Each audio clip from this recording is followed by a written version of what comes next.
robot voice due to me not being able to speak after several strokes. I found some recent in the last 2 months footage. Except the last one which I added to finish the story. Instead of creepy music I decided to add some paranormal stories. Please like or dislike and share please.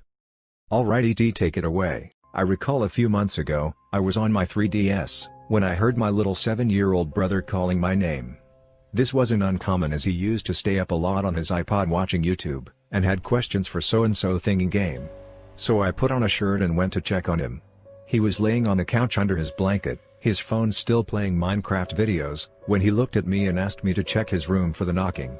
I'm usually paranoid about this stuff happening anyway. So I went to look and turned on his light.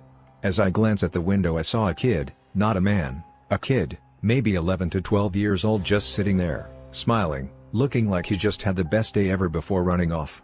I ran to my brother and just scooped him up and took him to my parents' room to explain what happened, but they didn't believe me. I later learned that the neighbor's kid had been sneaking out at night to play with some other neighborhood kids and wanted to play a prank. This is pretty much my fucking nightmare. I close all doors, all blinds, all curtains, whatever. Because I'm terrified I'll see someone standing there. Just like the stereotypical flash of lightning shit in movies and a face/silhouette. This is horrible. I would have been screaming my head off preparing to die. So, I was at my grandmother's house in the Mississippi countryside. I didn't know it at the time, but my grandma's neighbor has pet peacocks. The thing about peacocks is that when they squawk, it sounds like a human being desperately crying for help. Imagine being me, out on my grandma's porch swing, at 2 a.m., hearing continuous human-sounding cries for help. I was terrified. That, and mountain lion screams are what terrify me about nature. So, back when I was living way out in the countryside, I used to have to drive a good 20 minutes, just to get to a county-maintained road, and then another 40 minutes into the city to go to school and work. I'd go to school in the mornings, and then work with a video production company filming weddings and bar mitzvahs and such. The events tended to run well past midnight, and then we'd have to break down and transport all the gear, lock up the shop, and then it'd be an hour of driving to get back to my girlfriend's family's home, way out in the ranch land. I'm driving home one night, probably 2 or 3 a.m., exhausted and probably in need of a tall glass of water if you follow, and I get to the end of the pavement and start blasting down this tiny dirt road, in that real country dark where all you can see is a little cone of headlight. Mesquite bushes and desert grass make this sort of wall on either side of the road. So it's like driving down a little chute of scraggly little branches, and I'm coming around this corner, when up in the road is this fucked up looking thing. I slam on the brakes and shoot this wall of dust out ahead of me, but through the dust sitting centered in the beam of my headlights is this white, hunched figure. It has long legs and haunches like a jackrabbit, but it's a good 4 high and kinda lumpy, like an illustration from those scary stories books, and I am terrified. It kinda rocks a little bit and shivers, and I'm looking at this thing and it makes no sense at all the way it's shaped. I stare at it for a good minute, just idling in the middle of this road, trying to make up some kind of story to myself, to explain what the hell I'm looking at, but I am completely stumped. So I start creeping the car forward, and as I'm getting close enough to see the shapes of its muscles, and the shine of fur, the thing hops up, and the bit I thought looked like a head with a long ear stretches up, and out, changing its whole shape like something out of the thing, and I about screamed. Still nearly invisible, except for its white striped legs and underbelly, this black cow that had been sitting at the edge of the road stood up, showing part of its body, that had been hidden behind a folded black leg, and staggered off into the bushes to find a spot to sleep where people weren't blasting it with high beams. I felt like an idiot later, but in that moment where it was rising up and like unfolding itself, if I had run off before I saw what it really was, I'd be swearing to this day I saw a chupacabra or a demon or some craziness. I was working from home, third shift, and about 2 a.m., I heard the stuff on the coat rack in the living room rattle like it does when the door opens. I thought it might be my cat climbing on the coats, and went to get her down, and found not a cat climbing thing she knows she's not allowed on, but a person I didn't know standing in the middle of my living room. He demanded to know where his stuff was, and after me insisting for about 5 minutes I had no clue who the fuck he was, he threatened me. My phone was in my room, and I wasn't willing to turn my back on this guy, so I reached for the katana my mother had gotten me for my birthday, sitting against the wall behind me. I got to chase a man out of my apartment, with an actual sword. Unfortunately, The whole experience freaked me out so bad, that now I keep the sword next to my bed in case of noises in the night. I also lock the door. I had a drunk guy walk into my house once claiming he thought it was his. That was the only wake-up call I needed to remember to lock my door when I'm home all the time. I can kinda get it in an apartment building, where every door looks the same, but this was in a unique house on a quiet street. Kinda makes me wonder if this is a tactic used by people trying to rob places. If they get caught, pretend to be drunk and confused, so they don't get the cops called? So I was home alone at 2 a.m., as my parents were out at a yearly company event, which always drags out into the wee hours of the morning, and I was cleaning my house as a surprise for my parents, so they'd come home to a spotless house. They've worked hard, they've earned their night out, and I was honestly enjoying myself, as I had my tunes on and was lost in thought.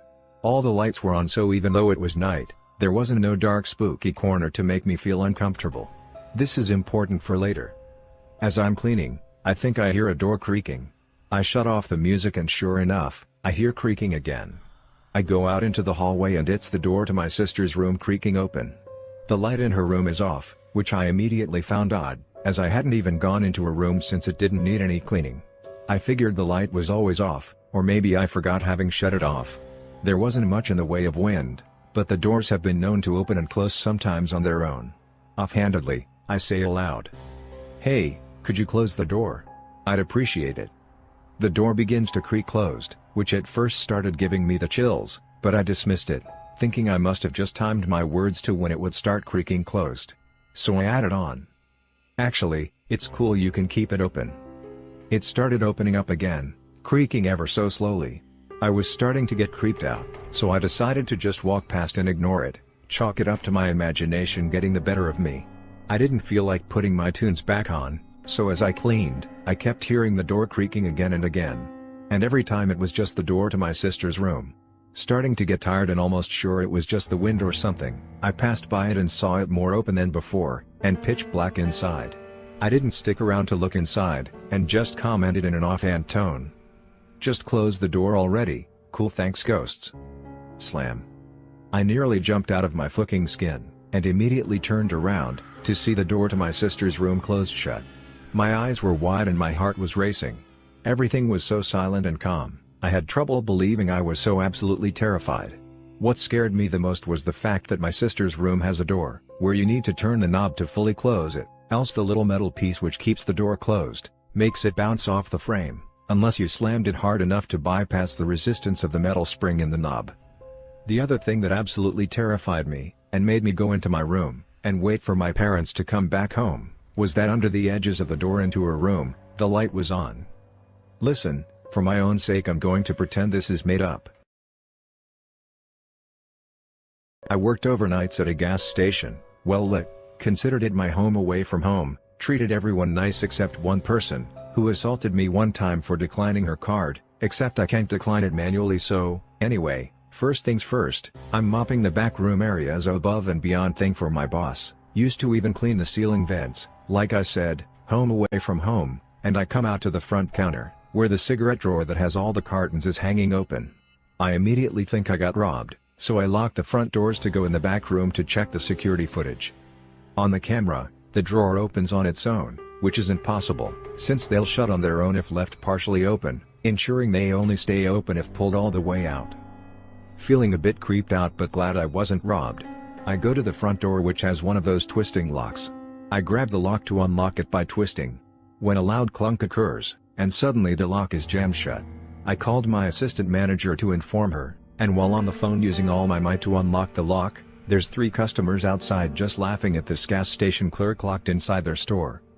To whatever ghost that masterminded that plan, damn good job, you got me good. Thank you for eventually using it, full stop. A long while back, when I was still a teen and living with my parents, I wanted to listen to some music but it was quite late. I went downstairs to the garage, and decided to listen to music in my car. After a while it was quiet as I was deciding on the next CD to play, when I heard what sounded like leaves crunching outside. I looked in my rearview mirror, and saw a figure coming up the driveway.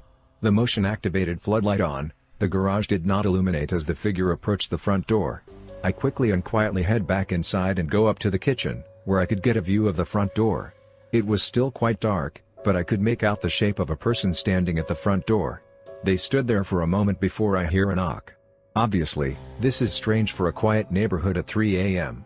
I reach for my phone and dial the police, but after waiting for another minute that felt like an eternity, the person turned around and walked away back down the drive and into the street, being careful to avoid the only street light.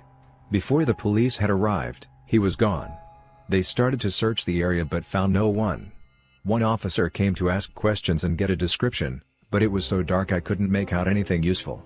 To this day, I still have no earthly clue why this happened. Damn, something similar happened to me last summer. It was about 10 p.m. and I was downstairs watching TV, while my mom was in the kitchen making herself some dinner. It was really quiet downstairs, and we heard someone lightly knocking on our front door. We didn't see who it was, and when we tried to look out of one of the kitchen windows to see if anyone was at the front doorstep, no one was there.